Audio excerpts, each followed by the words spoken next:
नमस्कार, स्वागत है आपका हमारे इस YouTube चैनल पर। मैं मुनमुन श्रीवास्तव आपका हार्दिक अभिनंदन करता हूँ। आप देख सकते हैं ये एक रिसर्च स्कॉलर्स के साथ साथ जो है वो जो गेस्ट फैकल्टी पढ़ा रहे हैं उसमें टीचर्स भी शामिल हैं, PhD स्कॉलर्स भी हैं तमाम। आज इन्होंने एक रिप्रेजेंटेशन दिया क्योंकि टीचिंग अपॉइंटमेंट से कुछ रूल्स में बदलाव किए गए हैं। आइए इनसे जानते हैं कि क्या है इनकी डिमांड। नमस्कार, मैं आप लोगों के माध्यम से यूनिवर्सिटी को ये समझाना चाहता हूँ, ये बताना चाहता हूँ कि ये जो नए रूल्स हमारे ऊपर थोपे गए वो रूल हमारे ऊपर थोपे नहीं जाने चाहिए थे। इसके अंदर 10 मुद्दे ऐसे हैं जिन मुद्दों को हमने आज कवर करने का प्रयास किया है और इनके ऊपर आज ज्ञापन हम दे चुके हैं विश्वविद्यालय को। ये ज्ञापन जिन मुद्दों के ऊपर हमने दिया है वो मुद्दे मैं आपके समक्ष रख देता हूँ। UGC के द्वारा 2018 में जारी नियुक्ति नियमों में API के आरंभ में निर्धारित किए गए जिन PhD को 30/25 अंक और नेट JRF को क्रमशः 5/8 एवं 8/10 अंक दिए गए, यह भेदभावपूर्ण है, जबकि UGC स्वयं सहायक प्राध्यापक पद हेतु नेट या PhD को समान रूप से मान्य और अनिवार्य योग्यता मानता है।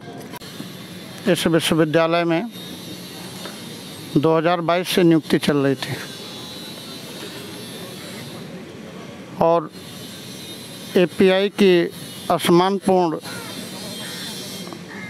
विश्वविद्यालय द्वारा जो API दिया गया उसको ध्यान में रखते हुए दिल्ली विश्वविद्यालय प्रशासन ने 50 API रखा था। उसमें एक होनहार शोधार्थी और एक PhD धारक अभ्यर्थी, अनुभव वाले वे अभ्यर्थी जो शिक्षण कार्य में थे, सभी लोगों को बराबर अवसर मिल रहा था।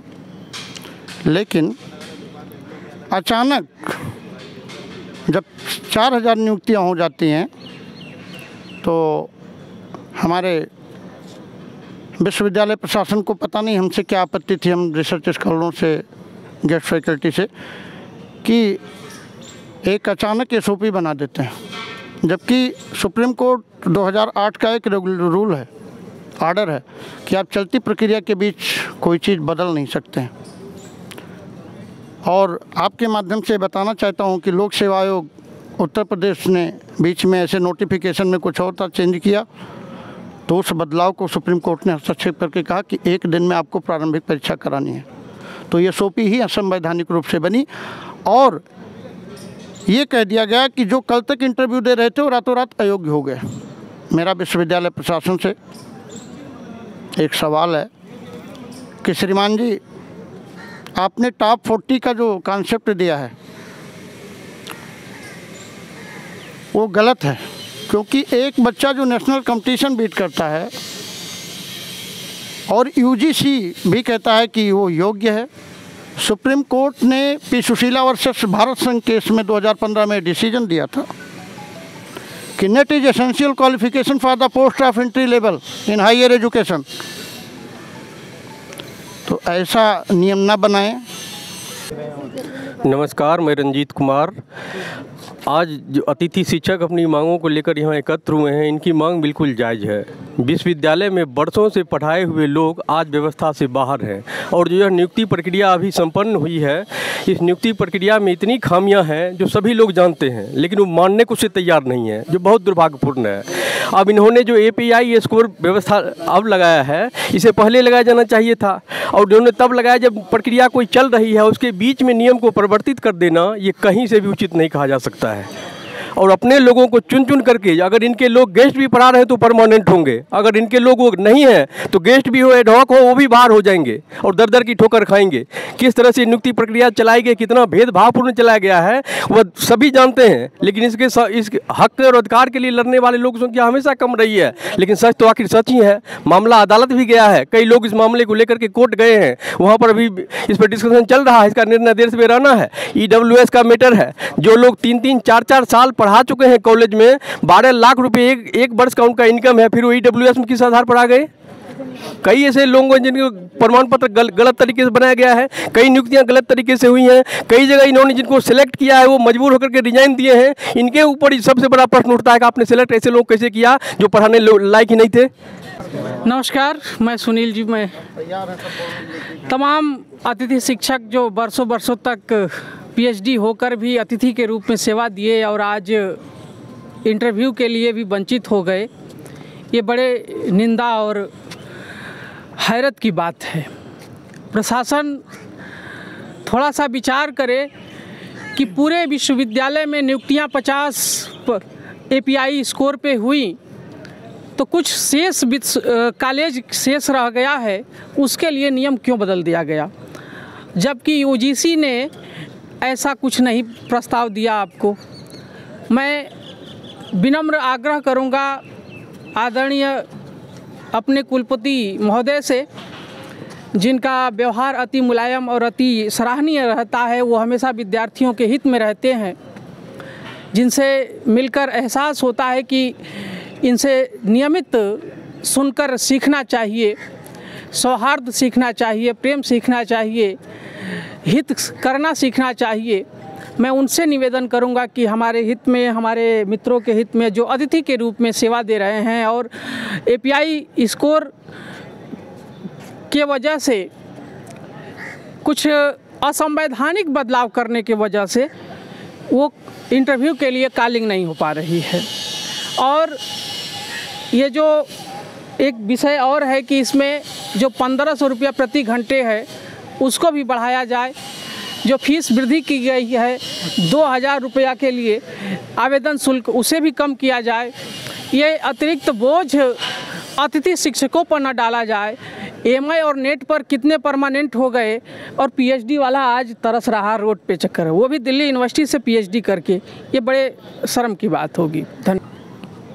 रिसेंटली एक कॉलेज में पॉल साइंस का स्क्रीनिंग हुआ था जिसमें 4 सीट्स थे, तो उसमें मैंने अप्लाई किया था। मैंने MPhil एंड PhD दोनों किया हुआ है और उसके बावजूद भी क्या है, I am out of the screening. अब मुझे नहीं पता, ये सारे कन्वीनियंट के हिसाब से अपना रूल्स रेगुलेशंस बनाते हैं और हमारा जो एकेडमिक कैरियर है वो पूरी तरह से जेपरडाइज हो गया है। और ये वायलेशंस भी है आर्टिकल 14 का, जिसमें क्या है, हमें right to seek any kind of employment and also to go for the interview. तो इन सब चीज़ों का वायलेट करते हुए ये सारे अपने कन्वीनियंस के हिसाब से रूल्स एंड रेगुलेशंस बना रहे हैं। मेरा नाम विकास राज है और हम लोग रिसर्च स्कॉलर कम गेस्ट फैकल्टी है या एकेडमिक काउंसलर है। जैसा कि हम लोगों को पहले अपॉर्चुनिटी था कि NCWeb और SOL में भी हम लोग टीचिंग के लिए जो अपॉर्चुनिटी था उसको स्कटल किया गया है, जो ड्यू के टॉप एग्जीक्यूटिव के द्वारा हो ये रहा है कि बहुत प्रेफरेंस के बतौर जो ऑलरेडी रिक्रूटेड परमानेंट फैकल्टी है उनको पोजीशन दिया जा रहा है और जो हम जैसे गेस्ट फैकल्टी है उनको बाहर किया जा रहा है। दूसरा डिमांड मेरा ये टॉप एग्जीक्यूटिव से ये है कि जो पर आवर लेक्चर का जो 1500 रुपये है उसको बढ़ा के 2000 किया जाए, इस मिनिमम वेजेस को बढ़ाया जाए। इससे हम लोग काफ़ी सफ़र कर रहे हैं। एक जो इम्पॉर्टेंट इशू ये है कि सुप्रीम कोर्ट सक्सेसिवली इस गाइडलाइन को बता रही है कि जितने भी वैकेंट सीटें हैं उसको फिल किया जाए, लेकिन मुझे पता नहीं कि ड्यू प्रशासन को ऐसा क्यों लगता है कि 4000 रिक्रूटमेंट के बाद इन्होंने जो एक नया एक प्लॉय लाया है कि एक सीट के अगेंस्ट 40 को ही बुलाएंगे। इससे हम लोग बहुत मर्माहत है। इतने रिक्रूटमेंट के बाद जब हम लोगों ने मिनिमम एलिजिबिलिटी नेट क्वालिफाई करने के बाद पूरा कर रहे हैं तो उसी बेसिस पे मैंने उसको रिक्रूट किया जाए, मैंने इसको डिसकंटिन्यू करके कुछ नया मूव लाने की कोशिश, ये सरासर गलत है। इससे हम लोग मैं सिर्फ इतना कहना चाहता हूँ कि जो रेट है 1500 रुपये का जो हमारे को दिया जाता है एक लेक्चर के लिए, वो बढ़ करके 2000 से 2500 रुपये तक होना चाहिए कम से कम। दूसरा, NCWeb के जो लेक्चर्स हैं और SOL के जो लेक्चर्स हैं वो लगातार कम होते जा रहे हैं, वो जो रेट्स हैं वो बढ़ने चाहिए और क्लासेस, नंबर ऑफ़ क्लासेस जो हैं वो बढ़नी चाहिए। मैं कुलपति जी से ये याचना करना चाहता हूँ, ये बताना चाहता हूँ कि हम सभी छात्र आपके छात्र हैं, आप स्कूल के अधिपति हैं और हम स्कूल के अंदर पढ़ने वाले छात्र हैं, रिसर्च स्कॉलर्स हैं, काम करने वाले शिक्षक हैं। आपका ये दायित्व बनता है कि याचक के रूप में हम आपके पास ये याचना लेकर के आए हैं कि आप हमारी याचना को स्वीकार करें। और इसी के साथ मैं आपसे बारंबार ये अनुरोध करता हूँ कि जितनी जल्दी हो सके हम लोगों को पीयर रिव्यू के नंबर जो UGC ने बोल दिया है उसके बावजूद कॉलेज नहीं दे रहे हैं, उसकी गाइडलाइन रजिस्ट्रार साहब को बोल के आप यथाशीघ्र निकलवाएं।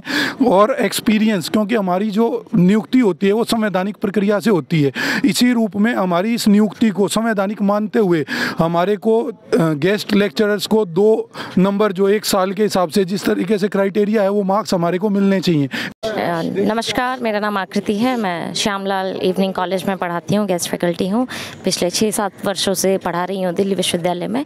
एक चीज़ जिसको पॉइंट आउट नहीं किया गया है वो है जो ये प्रक्रिया की गई है, अभी तक जो इंटरव्यू हुए थे, जो 4000 भर्तियाँ हुई हैं, वो केवल साक्षात्कार के माध्यम से हुई हैं, डायरेक्ट इंटरव्यू हुआ है। लेकिन अब अचानक से यूनिवर्सिटी या यूजीसी को ख्याल आता है कि हम एक रिटर्न टेस्ट लेंगे, एक पीपीटी प्रेजेंटेशन लेंगे, फिर इंटरव्यू लेंगे। तो आप दोनों क्लियर हो जाइए कि आपको करना क्या है। आपने पहले अच्छे शिक्षक भरे हैं इंटरव्यू के जरिए, या फिर आप इस प्रक्रिया को बदलकर क्या देखना चाहते हैं, क्या दिखाना चाहते हैं, आपको साबित क्या करना है कि आपने किन शिक्षकों को लिया है अभी तक, या फिर आप कैसे शिक्षकों को और लेना चाहते हैं। तो ये प्रक्रिया बार बार बदल रही है, कोई क्लैरिटी नहीं है। यहाँ पर स्टूडेंट आता है, पढ़ता है, रिसर्च करता है, पढ़ाता है, उसका पूरा जीवन इसमें बीत जाता है, लेकिन फिर भी कोई क्लैरिटी नहीं मिल पाती है। तो ये जो हमारे वाइस चांसलर जी हैं या फिर हमारे एनडीटीएफ के जो अध्यक्ष हैं भागी जी हैं, मेरे उनसे ये निवेदन है और मैं पूछना भी चाहती हूँ, प्रश्न भी है कि सर ये बार बार बदलाव क्यों किए जा रहे हैं। धन्यवाद। मेरा नाम सचिन देव है। मैं एक गेस्ट टीचर हूं और साथ ही साथ मैं एक पीएचडी स्कॉलर हूं हिस्ट्री डिपार्टमेंट में। मेरा कहना है असल में कि अगर हम पूरी यूनिवर्सिटी में टीचिंग प्रक्रिया को देखते हैं तो उसमें कुछ समय पहले तक हम देखते थे एडहॉक यहाँ पर पढ़ा रहे थे, जिनको अब डिसकंटिन्यू कर दिया गया है और अब उनकी जगह ज़्यादातर गेस्ट टीचर्स पढ़ा रहे हैं। और इनमें एक सबसे बड़ा अंतर ये है कि किसी भी डेमोक्रेटिक माहौल में, एक यूनिवर्सिटी में हम देखते हैं कि अगर कोई भी ऐसे स्टेक होल्डर, चाहे वो टीचर हो, स्टूडेंट हो, हर किसी के पास एक डेमोक्रेटिक राइट होता है, वो मिलता है कहीं ना कहीं। ऐसे एडहॉक के पास अक्सर एक एक्सपीरियंस काउंट उनका होता था टीचिंग का, साथ ही साथ होता था कि उनके पास एक वोटिंग राइट था। वो वोटिंग राइट काफ़ी हद तक उनको एक बड़े स्तर पर एक बार्गेन करने का उन्हें एक वजन देता था, क्योंकि अवसर प्रदान करता था। और वो अवसर था कि उस वक्त कम से कम जितनी भी प्रक्रियाएं, रिक्रूटमेंट प्रक्रिया हुई है, उसमें अक्सर एडहॉक जो टीचर्स थे उनकी बात को चाहे हर पूरी तरीके से नहीं माना गया, फिर भी वो बार्गेन करने की स्थिति में थे, उनको गिना जा रहा था। लेकिन गेस्ट टीचर्स के साथ जो सबसे बड़ी समस्या ये है कि वो इतने ज़्यादा वल्नरेबल सिचुएशन में है कि उनकी बात कोई इसलिए नहीं सुनना चाहता क्योंकि वो किसी भी तरीके से, किसी भी एक ख़ास तौर पे राजनीतिक का मेरा मतलब बहुत बृहत राजनीति से नहीं है, जो विश्वविद्यालय में जो उन मुद्दों में किसी भी तरीके से वो शामिल नहीं हो पाते, क्योंकि उनके पास उस तरीके का वोटिंग राइट नहीं है, उस डेमोक्रेटिक प्रक्रिया में शामिल होने का अधिकार नहीं है, और ना ही अनुभव काउंट नहीं कर रहे हैं। और एक सबसे अलग मुद्दा ये है कि अगर हम टीचिंग प्रैक्टिस को देखें तो उसमें है कि एडहॉक का एक निश्चित वेतन था कि भाई इतने रुपए इन्हें मिलेंगे एक महीने में। गेस्ट के साथ इतनी ज़्यादा ज्यादती है कि गेस्ट को आपको 1500 रुपये घंटे देते हैं, जिसमें से एक 50,000 की कैप है।